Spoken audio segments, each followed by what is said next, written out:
नमस्कार दोस्तों, मैं एडवोकेट यशवंत यादव आपका स्वागत करता हूं लॉ एडवाइज में। आज का टॉपिक बहुत ही इंपॉर्टेंट है, जो कि लास्ट में मैं आपको सुप्रीम कोर्ट का जजमेंट के बारे में बताऊंगा, पूरा उसके बारे में विश्लेषण करूंगा कि लोन रिकवरी एजेंट का जो हरासमेंट है, जो लोन रिकवरी एजेंट आपको हरास कर रहे हैं, परेशान कर रहे हैं, माने किसी भी हद तक चले जा रहे हैं। एजेंट दिन में, रात में, किसी भी, इनकी कोई समय सीमा ही नहीं बनी है कि कब फोन कर दे रहे हैं। रात के 10 बजे फोन कर दे, 11 बजे फोन कर दे रहे हैं। तो क्या इसके लिए क्या ये वैध है? क्या ये कर सकते हैं? एक दिन में 50-50 कॉल, एक दो नहीं 50-50 कॉल कर सकते हैं। और कॉल पे कहते हैं अगर आप पैसे नहीं चुकाते हैं तो आपके यहाँ होम विजिट होगा, आपके मान सम्मान को खराब करेंगे, आपके अड़ोस पड़ोस वालों को बताएंगे कि आपने लोन लिए हैं, आप डिफॉल्टर हैं, आपकी नीयत खराब है। तो ऐसी ऐसी चीजें का हवाला देते हुए डराते हैं और आप लोग डर जाते हो। आपकी प्राइवेसी, माने आपकी प्राइवेसी को भंग करते हैं। कहते हैं रिश्तेदारों को फोन करेंगे, यहां तक कि फोन करेंगे, कहते हैं कहीं कहीं रिश्तेदारों को भी फोन कर देते हैं और रिश्तेदारों को फोन करके आपके मान सम्मान को खराब करते हैं और बताते हैं कि ये लोन लिए है और ये आपको गारंटर रखे हैं, ताकि आपके रिश्तेदार, आपके जानने वाले भी टेंशन में आ जाए कि हाँ मुझे ये लोन में डिफॉल्टर हो गए और साथ साथ मेरा भी सिविल खराब हो जाएगा। ऐसी ऐसी बातें बोलते हैं, जो कि ऐसा होता है नहीं। ये डराते हैं, धमकाते हैं और मेंटली हरासमेंट करते हैं, साइकोलॉजिकल प्रेशर में लेते हैं और आप डर जाते हैं, आप डर भी जाते हैं। तो मैं बार बार आपको बता दिया, पैसे हैं तो इनके पैसे दे दीजिए, नहीं है तो नहीं है, नहीं है तो कर क्या सकते हैं? जो प्रोसेस है, जो तरीका है, वही तो करेंगे। आप तो जेन्युइन डिफॉल्टर हैं, लोन लिए हैं। जब लोन लिए तो सिविल देख करके लिए, आपका सिविल देखा गया, आधार कार्ड देखा गया, पैन कार्ड देखा गया, आप लेने योग्य थे, आपकी जॉब देखी गई, तब तो ये लोन दिए। तो नहीं, आज स्थिति खराब है, किसी भी परिस्थिति कुछ भी हो सकता है। व्यापार में घाटा हो सकता है, नौकरी छूट सकती है, दुर्घटना हो सकता है, एक्सीडेंट हो सकता है, बीमारी हो सकती है, पारिवारिक समस्या हो सकती है। तो आप ये जेन्युइन डिफॉल्टर है, आप जेन्युइन डिफॉल्टर है, तो आपका क्या क्या राइट्स है, क्या क्या अधिकार है, आपको अपना अधिकार जानना पड़ेगा। एजेंट से डरने की जरूरत नहीं है। आपके मौलिक अधिकारों का हनन नहीं होना चाहिए। और नहीं कब होगा? जब आप डरना बंद करेंगे, जब आपको अपना अधिकार पता होगा। आपको अपना अधिकार ही नहीं पता है तो कोई भी आपको डरा के जाएगा, कहेंगे आपके थाने पे फोन कर देंगे, आपके नाम पे एफआईआर होगी। आपको पता होना चाहिए ना कि लोन लेके हमारी डिफॉल्ट होने में एफआईआर नहीं होती है।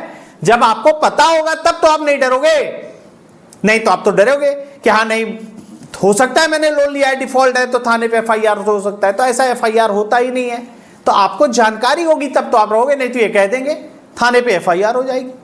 तो ये मल्टीपल लोन के डिफॉल्ट आप हो जाते हैं। आपने लिया, एक लोन लिया, दो लोन लिया। ये रिकवरी एजेंट मेंटली हरास, परेशान, इतना साइकोलॉजिकल प्रेशर, इतना सब कुछ करते हैं कि एक लोन को चुकाने के लिए आप दूसरा, दूसरे के लिए तीसरा, चौथा, पांचवा, 10, 15, 20, 25 लोन, मल्टीपल लोन के डिफॉल्टर हो जाते हैं। जहां पे आपको एक दो लोन डिफॉल्ट लिए थे और उसको चुकाने के लिए और रिकवरी एजेंट के हरासमेंट से बचने के लिए मल्टीपल लोन के ट्रैप में फंस जाते हैं। तो करना क्या है? एजेंट आपके रिश्तेदारों को, कॉन्टैक्ट लिस्ट को कॉल कर देगा, फोन कर देगा। गारंटर हैं आप, आपके रिश्तेदारों को फोन करके ऐसे नहीं कहेंगे इन्होंने लोन लिया, इन्होंने लोन लिया और आपका नंबर दिया है, आप इस लोन में गारंटर हैं और आपको नहीं, वो नहीं चुकाएंगे तो आपको चुकाना पड़ेगा। ऐसी ऐसी बातें बोलते हैं। तो आपके गारंटर भी, वो उनको भी पता नहीं ऐसा हो सकता है, डर जाते हैं कि मेरा नंबर क्यों दिए, मेरा कैसे नंबर मिला। तो ये ट्रैप में फंसाते हैं। तो इसी ट्रैप से फंसाने, जो ट्रैप ये फंसा रहे हैं, इसे बाहर निकलने के लिए माननीय सुप्रीम कोर्ट के जजमेंट के बारे में आज आपको बताऊंगा कि ये जजमेंट के बारे में, जो ICIC bank versus Shanti Devi Sharma के नाम पे है, ये माननीय सुप्रीम कोर्ट का जजमेंट है। इस जजमेंट में जो ये रिकवरी की प्रक्रिया होती है, रिकवरी की प्रक्रिया अवैध तरीके से कर रहे हैं, न्यायपूर्वक नहीं कर रहे हैं। तो आज इसके बारे में मैं पूरी तरह से आपको बता दे रहा हूं क्या क्या प्रोसेस है, क्या क्या तरीका है। ये केस के मैं आपको पूरी डिटेल दे दूंगा। केस का नंबर का, किस दिन जजमेंट हुआ था, सुप्रीम कोर्ट का जजमेंट है ICICI bank versus Shanti Devi Sharma and others. ये 2008 का मैटर है। इसमें हुआ जजमेंट का डेट था 15 मई 2008 को ये जजमेंट आई थी। और दूसरा भी मैं एक सुप्रीम कोर्ट का केस है उसको भी मैं आपको मेंशन कर दे रहा हूं, स्क्रीन पे ही डाल दे रहा हूं। तब आज हम इस पे समझते हैं क्या हुआ, क्या था इसमें मैटर में।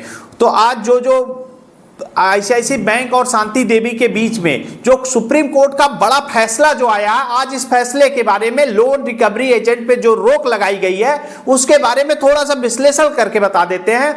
ये केस था क्या और कैसे हुआ, और मुख्य बिंदु। देखिए केस तो बहुत बड़ा है, इसको मैं समझाने लगूंगा लेकिन तो आपको टेक्निकल भाषा में तो समझ में नहीं आएगा, इसलिए मुझे आपको आपकी भाषा में एकदम सरल शब्दों में बना करके ऐसे देना पड़ता है ताकि आपको उस केस के बारे में पूरी तरह से नॉलेज हो सके। और इतनी सरल भाषा में शायद ही कोई आपको बता सकता है। सबको तो टेक्निकली मालूम है क्या है, कोर्ट ने क्या आदेश दिया क्या है, तो आज आपको एकदम सरल भाषा में, आपकी भाषा में मैं बता रहा हूं। हुआ क्या था, ICIC bank versus Shanti Devi Sharma और अदर के नाम पे 2008 में ये जजमेंट में खास बात क्या है कि लोन रिकवरी एजेंट और बारोवर लोनी की सुरक्षा से जुड़ा हुआ है। इसमें लोनी की सुरक्षा से जुड़ा हुआ है। मुख्य बिंदु इसमें क्या क्या है, देखिए पॉइंट टू पॉइंट तो आपको बात करें। मुख्य बिंदु जो है, आईसीआईसी बैंक ने अपने रिकवरी एजेंट को उधारकर्ता जो थे उनसे पैसे वसूलने के लिए लगाया था।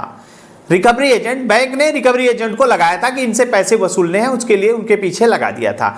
वसूली के दौरान कई बार धमकाया गया, दबाव डाला गया, और जैसी शिकायतें आई कि हाँ ये धमका रहे हैं, डर, तो मामला पहुंच गया कोर्ट में। मामला कोर्ट में पहुंचा तो सुप्रीम कोर्ट में ये जो मुद्दा आया था, मुद्दा किस पे था जान रहे, ये मुद्दा समझिए कि रिकवरी एजेंट के जरिए धमकाया गया, डराया गया, जबरदस्ती दबाव बनाया गया और लोन की वसूली, क्या डरा धमका करके लोन की वसूली कर सकते हैं। मुद्दा ये है, क्या कोई रिकवरी एजेंट लोन की वसूली करने के लिए डरा धमका सकता है? तो इस पे मुद्दा आया कि हाँ कर सकता है, नहीं। तो सुप्रीम कोर्ट का जजमेंट, निर्णय क्या आया, सुप्रीम कोर्ट ने साफ शब्दों में कह दिया, साफ शब्दों में कहा कि रिकवरी एजेंट द्वारा जबरदस्ती, धमकी या हिंसा पूरी तरह से अवैध है। रिकवरी एजेंट किसी को जबरदस्ती न धमका सकता है, न डरा सकता है, न पूरी हिंसा कर सकता है। इससे पूरी तरह से अवैध है, अवैध घोषित किया कि ऐसा नहीं कर सकता। और बैंक उधारकर्ता से, माने लोनी से, आपने लोन लिया है, आपसे बैंक आपसे पैसे की वसूली के लिए कानूनी प्रक्रिया अपनाएगा, न कि दबाव बना के नहीं ले सकता। कानूनी प्रक्रिया, नोटिस देना, recall notice, demand notice, arbitration प्रक्रिया, ये प्रक्रिया कर सकता है, लेकिन आपके ऊपर दबाव नहीं बना सकता कि आपके मान सम्मान को खराब करेंगे, आपके यहां गाली गलौज करेंगे, ऊंची आवाज में बात करेंगे, अड़ोस पड़ोस में बताएंगे, ऐसा नहीं कर सकता। तो ये चीज बताया गया इसमें, जबरदस्ती आपके ऊपर कानूनी प्रक्रिया कर सकते, दबाव नहीं बजा सकता। उधारकर्ता से पैसे वसूलने के लिए कानूनी प्रक्रिया अपनाए, न कि दबाव बनाए। अब रिकवरी एजेंट कानून तोड़ते हैं तो उनके खिलाफ फौजदारी कार्रवाई यानी क्रिमिनल एक्शन हो सकता है। अगर ऐसा कोई रिकवरी एजेंट करता है तो उसके लिए क्रिमिनल एक्शन, कोर्ट में केस भी हो सकता है, क्रिमिनल केस भी हो सकता है। और बैंक की जिम्मेदारी के बारे में भी टिप्पणी किया। माननीय सुप्रीम कोर्ट ने कहा कि बैंक यदि रिकवरी एजेंट को हर कार्य में, बैंक जो है रिकवरी एजेंट के हर कार्य में जिम्मेदारी होगी। ऐसा नहीं है कि बैंक कह देगा ये हमारा रिकवरी एजेंट नहीं है, इसके पास आईडी कार्ड, डीआरए लाइसेंस नहीं है, मैंने इसको अथॉराइज नहीं किया, ऐसा नहीं कह सकता। अगर एजेंट गलत किया है तो बैंक भी उसका जवाबदेही होगा, बैंक को भी जवाब देना पड़ेगा। ऐसा नहीं है कि बैंक बिना जवाब दिए बरी हो जाएगा कि इसको मैं नहीं जानता, या फिर कह देगा रिकवरी एजेंट हमारे यहाँ का नहीं, हमारे ऑफिस का नहीं, हमारी कंपनी का नहीं। ऐसा कह देने से, पल्ला झाड़ लेने से या फिर बरी नहीं हो जाएंगे। बैंक को उसका जवाबदेही होना पड़ेगा, एजेंट का जवाबदेही। एजेंट ने गलत काम किया है तो बैंक को भी उसका जवाब देना पड़ेगा। और उधारकर्ता लोनी के अधिकार के बारे में बताया माननीय सुप्रीम कोर्ट ने, किसी भी लोन की रिकवरी सिर्फ कानूनी प्रक्रिया से ही होगी। लोन की रिकवरी सिर्फ कानूनी प्रक्रिया से होगी। उधारकर्ता को धमकाकर, परेशान करके, जबरदस्ती और संवैधानिक अधिकारों का उल्लंघन है। अगर ऐसा कोई करता है, डराता है, धमकाता है, जबरदस्ती करता है, तो आपके मौलिक अधिकार का उल्लंघन कर रहा है। जो आपका राइट्स है, जिंदगी जीने का अधिकार है, उस अधिकार का आर्टिकल 21 का उल्लंघन हो रहा है, तो नहीं कर सकता। और निष्कर्ष में जान लीजिए, इस केस में जो निष्कर्ष निकला है, निष्कर्ष के बारे में बता दें। माननीय सुप्रीम कोर्ट ने केस में बहुत बड़ा संदेश ये दिया है, बैंक पैसे वसूल सकता है लेकिन कानून के दायरे में रह के, कानून के दायरे में रह के। ये दो कौड़ी के भिखारी वाले रिकवरी एजेंट जो अपनी औकात भूल के बात करते हैं, जो ऊंची आवाज में बात करते हैं, जो फर्जी होते हैं, 90% रिकवरी एजेंट तो फर्जी हैं, जिनके पास आई कार्ड नहीं है, डीआरए लाइसेंस नहीं है, होम विजिट लेटर नहीं है, ऑथराइजेशन लेटर नहीं है, मुंह उठाएं और कमीशन के लिए पहुंच गए कि कमीशन बेस पे होते हैं। तो रिकवरी एजेंट की गुंडागर्दी बर्दाश्त नहीं होगी, साफ शब्दों में माननीय सुप्रीम कोर्ट ने कहा है, और बारोवर की सुरक्षा और सम्मान होना चाहिए। तो ये केस में, जो केस का डिटेल मैं आपको दे दूंगा, और केस के जजमेंट की कॉपी रिकवरी एजेंट परेशान कर रहा है, तो कोई बैंक में देना है, लोकपाल में देना है, आरबीआई को देना है, तो माननीय सुप्रीम कोर्ट के जजमेंट की कॉपी को अटैच करके आप दीजिए, ताकि इन रिकवरी एजेंट को पता चल जाए उनके अधिकार क्या है। ये दो कौड़ी के भिखारी जो घूमने रहे हैं, पहुंच जाते हैं रिकवरी करने के लिए, इनको क्या राइट्स पता है? हाई स्कूल इंटर पता नहीं पास भी है कि नहीं है, fail, inter fail, high school fail पहुंच जाते हैं। इनके पास अकल नाम की चीज नहीं होती है, इनको राइट्स ही नहीं पता है। इनको क्या पता है अधिकार क्या होता है, किसी के मान सम्मान को खराब करना क्या होता है, माननीय सुप्रीम कोर्ट का जजमेंट क्या है, तो बता दीजिए, जजमेंट की कॉपी को अटैच करिए, और आपको जरूरत पड़ेगी जजमेंट की कॉपी मैं आपको प्रोवाइड कराऊंगा। और एक नहीं, एक दो जजमेंट है, दोनों जजमेंट को स्क्रीन पे मैं डाल दे रहा हूं। उसके बाद भी आपको जजमेंट की कॉपी चाहिए तो आप हमसे संपर्क कर सकते हैं, आपको जजमेंट की कॉपी प्रोवाइड कर दिया जाएगा।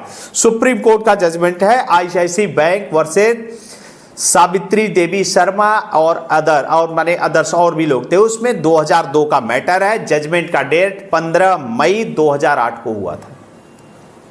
तो आरबीआई की गाइडलाइन, देखिए रिकवरी एजेंट जो होते हैं, इनके पास I card, visit letter, DRA का लाइसेंस, ये होना चाहिए, आरबीआई की गाइडलाइन में है, ये है, लेकिन ये ऐसा करते नहीं है।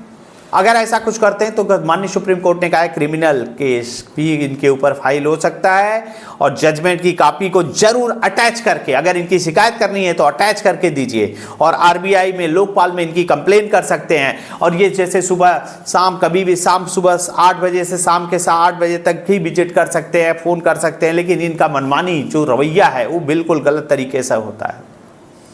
तो अगर ऐसा करते हैं तो इनको इनकी भाषा में ही जवाब देना है। जब आपको जानकारी होगी तब तो आपको साथ मान सम्मान खराब कर, ज्यादातर लोग तो रिकवरी एजेंट ने ही आप लोगों को इतना मेंटली हरास परेशान कर दिया है कि आप लोग मल्टीपल डिफॉल्टर बन गए। एक ईएमआई लिए, 2 लिए, इतना फोन, इतने कॉल, इतने मैसेज, इतना रिश्तेदारों को टॉर्चर, ये करना, माने इतना मेंटली प्रेशर में डाल दिए कि आप एक लोन को चुकाने के लिए दूसरा ले लिए, दूसरे के लिए तीसरा, चौथा, पांचवा, ये मल्टीपल ट्रैप में फंसाने के लिए कहीं ना कहीं ये फर्जी वाले दो कौड़ी के रिकवरी एजेंट ही, पहले 1-2 लोन था, आज 20-20 लोन में फंसे पड़े हैं। तो स्टॉप लॉस, रुक जाइए, आप जेन्युइन डिफॉल्टर हैं, नहीं है तो नहीं है। मैंने बार बार कह दिया, पैसे है तो इनके पैसे दे दो, नहीं है तो नहीं है, तो नहीं, क्या कर सकते हो। जो प्रोसेस है, जो तरीका है, माननीय सुप्रीम कोर्ट के जजमेंट का हवाला देते हुए, आपको कोई दिक्कत हो, समस्या हो, परेशानी हो, रिकॉल नोटिस आए, डिमांड नोटिस आए, आर्बिट्रेशन का नोटिस आए, किसी प्रकार का नोटिस आए, आप हमसे संपर्क कर सकते हैं। मैं उसके नोटिस का रिप्लाई जरूर आपको कर दूंगा। नोटिस का रिप्लाई करना भी जरूरी है।